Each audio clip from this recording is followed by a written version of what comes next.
question. I can hear two adhans from different mosques, and the timing of both the adhans differ by a few minutes. When should I break fast? At the first or second adhan?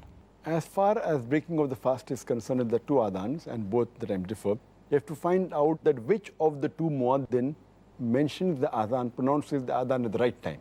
The right time is when the sun sets. As the beloved Prophet Muhammad said, it's mentioned in Sahih Bukhari, volume number 3 in the book of fasting, hadith number 1954, that when the night comes from this side and the day vanishes from this side and the sun sets, that's the time you have to break the fast. So best is you have to first find out which of the two muaddin is pronouncing the adhan at the right time. Or if there's a doubt, best is, today's the age of science and technology, we have a chart which exactly tells the time when the sun sets, and you can match it with your own watch, the time, or you can match the adhan, which of the two muaddin gives the right adhan, and that's the right time we should break the fast.